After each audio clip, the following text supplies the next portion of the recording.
ये कोई मामला नया नहीं है, बल्कि ये मामला पुराना ही है और हमेशा से पाकिस्तान में मुक्तदरा कुव्वतें अपने लिए आसानी पैदा करने के लिए या अपने गोल हासिल करने के लिए मुख्तलिफ लोगों को इस्तेमाल करती है। ये इस्तेमाल करने का तरीका हमेशा से मुख्तलिफ रहा है। कभी किसी ने ज़ाती मफादात के लिए भी किसी को इस्तेमाल किया है, तो उसमें कोई ढकी छुपी बात नहीं है।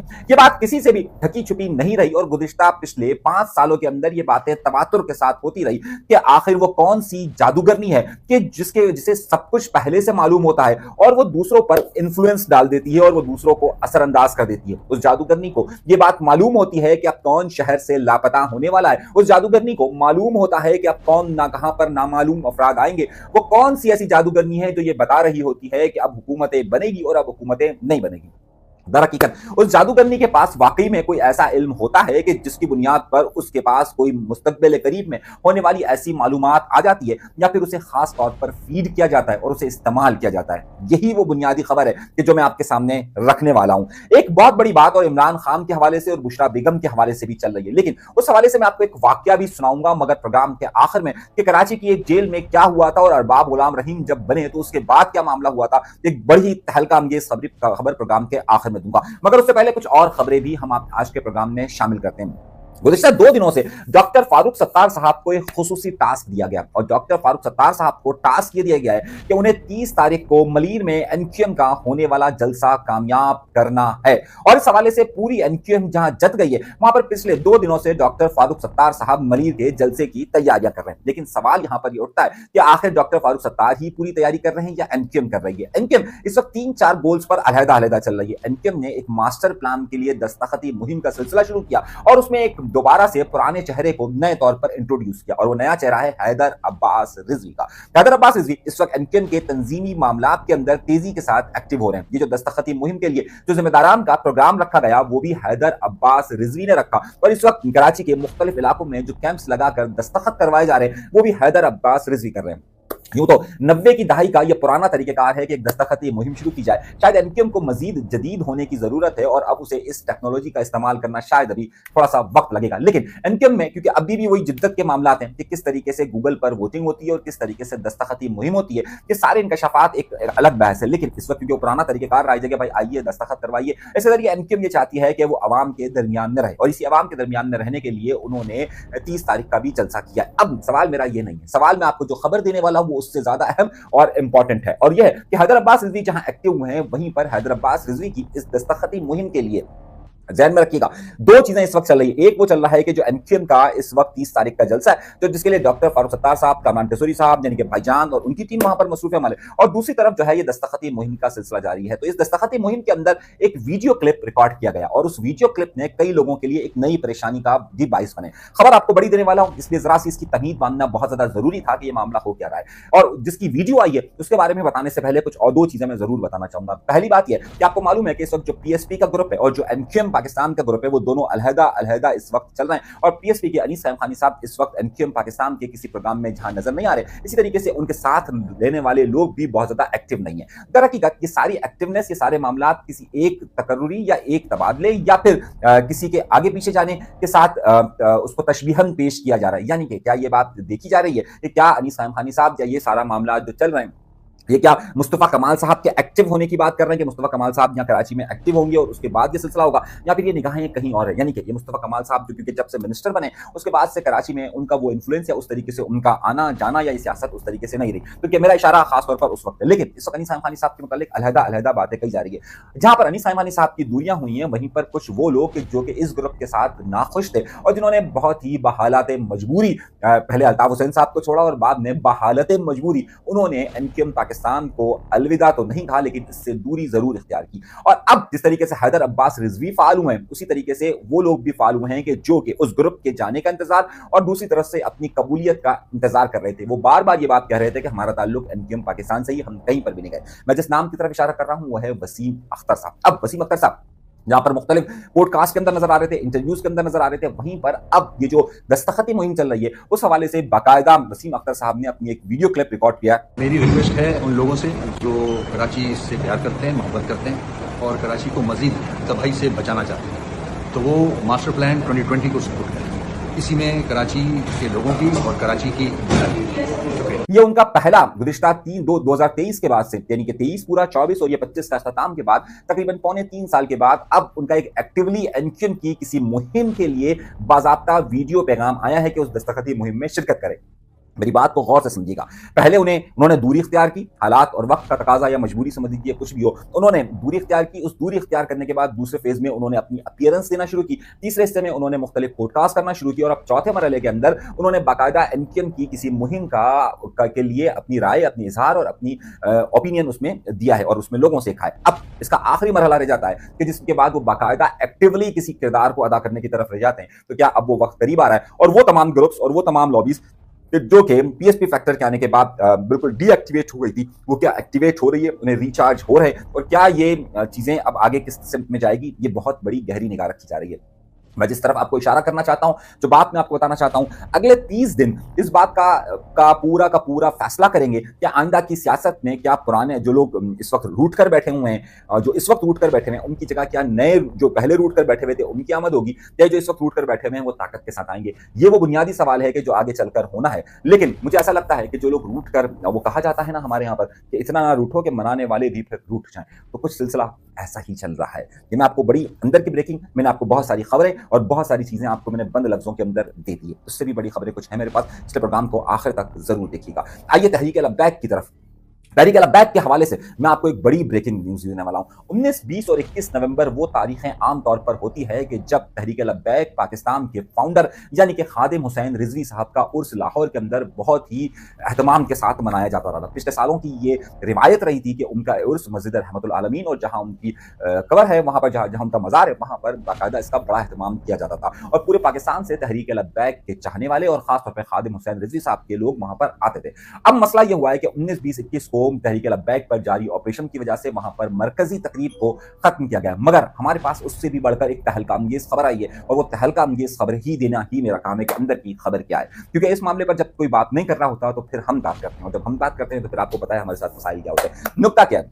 नुकता यह है दोस्तों कि मेरी जादूगरनी ने मुझे ये इतलात दी है कि तहरीक लब्बैक पाकिस्तान ने बाकायदा तौर पर जो उनका एक तंजीमी स्ट्रक्चर गैर फाल हुआ था उसे दोबारा से फालियत की तरफ ले जाया जा रहा है और इस हवाले से अब आइंदा 5 दिन तक आपको तहरीक लब्बैक पाकिस्तान के पूरे पाकिस्तान के अंदर मुख्तलिफ डिस्ट्रिक्ट्स के अंदर आपको उनकी सरगर्मियां होती हुई नजर आएंगी और इन सरगर्मियों में वो खास तौर पर जो खादिम हुसैन रिजवी साहब के उर्स की मुख्तलिफ तकरीबात मुख्तलिफ इलाकाई सतह पर करेगी, जो उनके तंजीमी स्ट्रक्चर की वजह से फैसला किया गया है। और उसके साथ ही साथ एक बहुत अरसे के बाद मुल्की सियासत के हवाले से उनके लॉयर्स फोरम यानी कि उनका जो लॉयर्स विंग है उसकी तरफ से स्टेटमेंट आया है और उन्होंने 27वीं तरमीम को नाकाबिले कबूल करार दिया है। मैं ये खबर आपको इसलिए दे रहा हूं कि ये एक बड़ी ब्रेकिंग न्यूज के तौर पर मैंने आपको सारी खबरें दी है कि आइंदा के दिनों में होने वाला क्या है, कौन कर रहा है और किस तरीके से कर रहा है, ये बहुत अहम जुज़ है।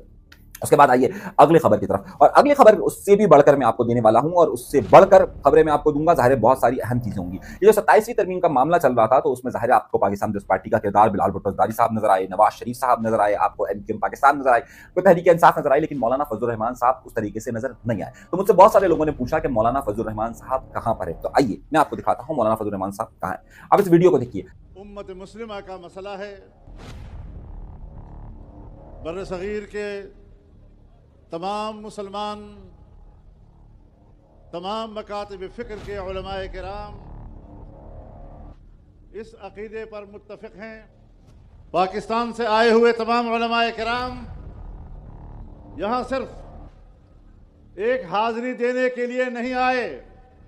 मौलाना फजलुर रहमान साहब इस वक्त बांग्लादेश के अंदर है और उन्होंने बांग्लादेश के अंदर एक बहुत बड़े इज्तिमा से खिताब किया है। मौलाना फजलुर रहमान साहब का क्योंकि देवबंद मसलक से ताल्लुक है और देवबंद मसलक के हवाले से जाहिर है उनके बांग्लादेश के अंदर भी उनकी फॉलोइंग एक बहुत बड़ी तादाद के अंदर मौजूद है। तो बांग्लादेश के अंदर जब से पाकिस्तान और बांग्लादेश के ताल्लुकात बेहतर हुए, हसीना वाजिद की हुकूमत खत्म हुई है और हसीना वाजिद इंडिया जाकर गई है, तो उसके बाद पाकिस्तान और बांग्लादेश के जहां ताल्लुकात बहुत ज़्यादा बेहतर हुए, वहीं पर पाकिस्तान के ये जो मजहबी मामलात के ताल्लुकात हैं ये भी बहुत ज़्यादा बेहतर होते हुए नजर आ रहे हैं। एक तरफ जो है वो तालिबान इंडिया की तरफ जा रहा है और मौलाना फजलुर रहमान साहब बांग्लादेश की तरफ जा रहे हैं। तो आपको बहुत सारी चीज़ें, आप अगर सियासी शऊर रखते हैं, आप थोड़ा मजहबी चीज़ों को समझते हैं, तो आपके लिए ये बहुत अहम खबर भी होगी और बहुत अहम मालूमात भी होगी। अगली खबर, और उससे भी कुछ चीज़ें खबरें होंगी। एक बात बार बार कही जा रही है कि मार्केट के अंदर सोने की कीमतों में इजाफा हुआ। इंटरनेशनल मार्केट के अंदर एक बड़ी अहम खबर, मुझे हैरत हुई कि जंग अखबार ने यह खबर शाया की है, लेकिन उसने अपने सोर्सेज को इसमें क्लियर नहीं किया, बल्कि उसमें सिर्फ उसने न्यूज़ डेस्क लिख दिया।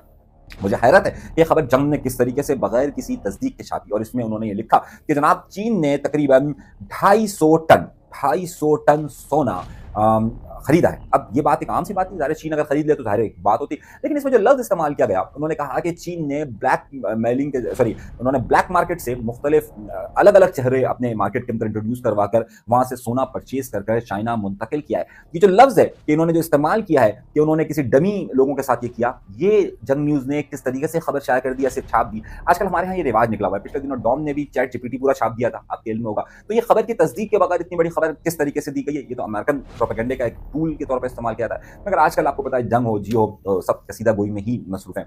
लेकिन ये कसीदा गोई किस तरह से हो रही है, ये एक अलग बहस है। मगर मैं आपको एक वाकया सुनाता हूं और फिर उस वाकये की कड़ी को मैं आपको आगे लेके चल सकता हूं। मुझे पाकिस्तान के एक बहुत बड़े सियासतदान ने एक वाकया सुनाया था और ये वाकया आपके लिए भी समझ में और मेरी अगली खबर के साथ कनेक्ट हो रहा है। हुआ ये कि सन 2008 में जब 2008 के बाद जब परवेज 2002 की मैं आपको पहले मिसाल देता हूं, उसके बाद 2008 पर आता हूं। 2002 में परवेज मुशर्रफ का दौरे हुकूमत था और उस वक्त सिंध के अंदर हुकूमत बनी। सिंध में उस हुकूमत MQM पाकिस्तान और मुस्लिम लीग काफ के ताउन से बनी, जिसमें महर साहब को वजीर आला मुकर्रर किया गया। लेकिन महर साहब की कारकर्दगी इतनी बेहतर नहीं थी। एक साहब बहुत दूर जेल में मौजूद थे, वो पढ़े लिखे साहब थे, वो एक बैंक का एक फ्रॉड का केस उनके पास था, तो रोजाना की बुनियाद पर उनके पास अखबार जरूर आता था। उस अखबार में आपको मालूम होगा कि बहुत सारी चीजें लिखी हुई होती थी कि जनाबे वाला के फलां वजीर आला बनने वाला है, फलां वजीर आला बनने वाला है, तो आपका एक सिक्स सेंस काम करता है। उस जमाने में ईमेल और व्हाट्सएप का जमाना नहीं होता था, बल्कि एक खत का सिस्टम होता था। उन साहब ने 5 लोगों को खत लिखा और उनको यह कहा कि मेरा इल्म और मेरी रूहानी ताकत इस बात को बताती है कि जनाबे वाला अगले वजीर आला आप होंगे। उन्होंने 5 के 5 लोगों को यह खत अरसाल किया और यह खत अरबाब गुलाम रहीम को भी मिला। जब अरबाब गुलाम रहीम ने वो खत पढ़ा और फिर उसी दिन जिस दिन उनको खत मिला उसके अगले दिन जो है वो ये हुआ कि अरबाब गुलाम रहीम को वजीर आला मुंतखब कर दिया गया। अरबाब गुलाम रहीम उस साहब से बड़े मुतासिर हुए और उसे वाकई में अपना पीर मानने लगे, क्योंकि वो बहुत ही ज़्यादा रूहानी इल्म की उन्होंने बात की थी और वज़ीर आला का कह दिया था। उन्हें इस बात का इल्म नहीं था कि वो पहले भी 4 लोगों को खत लिख चुके, यानी 5 लोगों को खत लिखा था, उसमें से किसी एक को तो वज़ीर आला बनना था, तो वो साहब वज़ीर आला बन गए। अब हुआ ये कि वो साहब जब अरबाब गुलाम रहीम जेल का दौरा करते हैं और उन साहब से खुसूसी तौर पर मिलते हैं और उनसे कहते हैं कि आप हमारे पीरो मुर्शिद हैं, और फिर उसके बाद वो साहब जो कि बैंक में फ्रॉड के केस में मुब्तला होते हैं, वो एक पीरो मुर्शिद का रूप इख्तियार कर लेते हैं और ज़ाहिर वज़ीर आला के पीर होते हैं, तो जेल में उनको खुसूसी सहूलियात दी जाती है, तमाम चीज़ें दी जाती है और फिर तमाम मराद दी जाती है। तो कुछ लोग इस इंफॉर्मेशन का भी इस्तेमाल करते हैं। हुआ ये, मैंने अपने प्रोग्राम में आपको बताया कि पाकिस्तान में मुक़्तदरा लोग आमतौर पर बहुत सारे लोगों को इस्तेमाल करते हैं। जब बुशरा बेगम की शादी हो जाती है इमरान खान साहब से और ज़ाहिर इमरान खान वज़ीर आज़म बन जाते हैं, तो इस बात को समझा जाता है कि वो कौन सा ऐसा इन्फ्लुएंस है कि जिसके ज़रिए वज़ीर आज़म को या इमरान खान को उस वक्त कवर किया जा सकता है। और उसकी सबसे अहम वजह थी, सबसे बड़ा नाम था बुशरा बेगम का। उस वक्त जनरल फैज़ हमीद साहब ने उस वक्त इस्टाब्लिशमेंट में एक खास बंदे को ढूंढा गया कि जो कि एक पीर थे और वो पीर भी बुशरा बेगम साहिबा के पीर थे। यहाँ पर पाकिस्तान के मुक़्तदरा हल्के उस पीर साहब को एक खबर देते थे और वो पीर साहब जाकर बुशरा बेगम को देते थे और बुशरा बेगम वो खबर जाकर दे देती थी इमरान खान को, और वो बताती ऐसी थी कि मेरी जादूगरनी ने ये बताया है, मेरे इल्म ने ये बताया है कि फला बंदा टूट जाएगा और फला बंदा जल्द आपकी खिदमत में हाजिर हो जाएगा। और फिर दूसरे दिन ये होता था कि वो शख्स उसकी खिदमत में, इमरान खान की खिदमत में हाजिर हो जाता था और इमरान खान कहते थे वाह यार क्या तुम्हारा इल्म है। ये बात मैं नहीं कह रहा, ये मुख्तलिफ अखबारात में छपी हुई और बरतानिया के एक बहुत बड़े तहकीकाती इदारे ने ये खबर कल शाया की है। उसमें ये बात कही जाती थी कि मुख्तलिफ उलूम के जरिए बात दी जाती थी जो बात, और इमरान खान पर इन्फ्लुएंस किया जाता था, यानी कि पाकिस्तान के मुक़्तदरा हल्के इब्तदाई तौर पर बुशरा बेगम को इस काम के लिए इस्तेमाल करते थे कि बुशरा बेगम पर उनका ईमान ज़्यादा बढ़े और बुशरा बेगम ही उनके लिए करे, और फिर बुशरा बेगम के पास इन्फॉर्मेशन के दूसरे सोर्सेज थे। इमरान खान इस रूहानी उलूम का इतना ज़्यादा गर्विदा हो गए थे कि वो आखिर तक उसके साथ रहे और मुख्तलिफ काले जादू की चीज़ें होती रही या नहीं होती रही वो एक अलग बहस है। मतलब सवाल मेरा ये नहीं है। यहाँ पर 2 बातें बड़ी अहम है और दोनों बातें बड़े अहम नुक्ते की तरफ वाज़ेह तौर पर कहती है। इब्तदाई तौर पर आपके कुछ गैस होते हैं, आपके कुछ अंदाजे होते हैं और उन अंदाजों में से अगर आप सही जगह पर पिन कर देते हैं तो फिर आपको बड़ा वली मान लिया जाता है कि जिस तरीके से जेल में मौजूद उस बैंक फ्रॉडिये को माना गया। दूसरा जो है वो लोग होते हैं कि जो वाकई में इंफॉर्मेशन किसी से लेते हैं और इंफॉर्मेशन फिर आगे देते हैं, लेकिन वो इंफॉर्मेशन का सोर्स बताने की बजाय उसे अपनी इल्मी काबिलियत या फिर अपने ज़राए के तौर पर बताते हैं। मगर सवाल ये होता है कि अगर आप वज़ीर आज़म के ओहदे पर फाइज होते हैं या आप वज़ीर आला के ओहदे पर फाइज होते हैं तो आपको हकीकी बुनियादों पर फैसले करने होते हैं और आपको हकीकत पसंदी का मुजाहिरा करना पड़ता है। अक्सर वो लोग के जो सियासी चीज़ों से और हुकूमती उमूर से बाखबर नहीं होते वो आपको किसी गड़े खड्डे में डाल देते हैं। वही हाल अरबाब गुलाम रहीम का भी हुआ और वही हाल इमरान खान का भी हुआ और आइंदा दिनों के अंदर यह हाल एक और रहनुमा का भी होने वाला है, जिसकी वजाहत मैं आपको आगे चलकर करूंगा। मगर कुछ लोग ऐसे होते हैं जो हर बात में तुक्के लगाते हैं और जो अपने ख्यालात को खबर का रुख दे देते हैं और ज़ाहिर है वो ये बताते भी नहीं है कि यही हुआ है। पिछले दिनों एक बड़े अहम नाम है, पीटीआई से उनका बड़ा वाबस्ता रहा, सहाफ़त से उनका ताल्लुक रहा। एक ज़माने में एस्टैब्लिशमेंट करते थे और उनके तो बाकायदा फ़तवे मौजूद थे कि पाकिस्तान की फ़ौज के खिलाफ या एस्टैब्लिशमेंट के खिलाफ अगर कोई बात करता है तो उसकी गर्दन उड़ा देनी चाहिए। और फिर उनके ही किसी की मोहब्बत में ताल्लुकात इतने ख़राब हो गए कि अब वो अजीब-ओ-गरीब बातें करने लगे। मैं बात कर रहा हूँ साबिर शाकिर साहब की। साबिर शाकिर साहब ने एक खबर दी और उसको बाद में पाकिस्तान के कई सोशल मीडिया ग्रुप्स ने भी चलाया कि जनरल फैज़ हमीद का पूरा मामला हो चुका है और जनरल फैज़ हमीद का जो फैसला है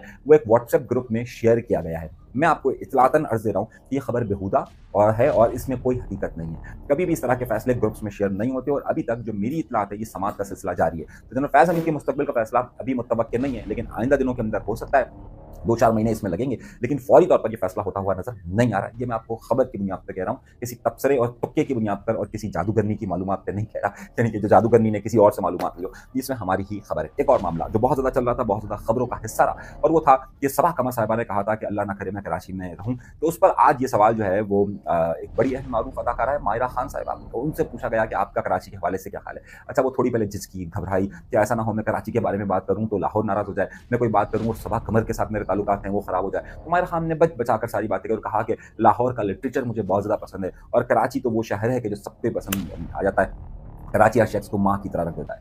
कराची है, लाहौर है, लेकिन कराची सबसे बड़ा शहर है और कराची सबसे आला शहर है। ये बात मैं आपको इसलिए कह रहा हूँ क्योंकि वाक़ई में कराची ये लोग मसलहतों का शिकार होते हैं, ताल्लुकात के अच्छे बुरे को देखते हैं, जबकि ताल्लुकात के ख़राब होने को नहीं देखते। ये सच बोलते हुए घबराते हैं, तो इनकी मजबूरियाँ होती हैं, बेबसियाँ होती हैं, लाचारी होती है, स्टेटस होता है, सारी चीज़ें इनके साथ चलती हैं।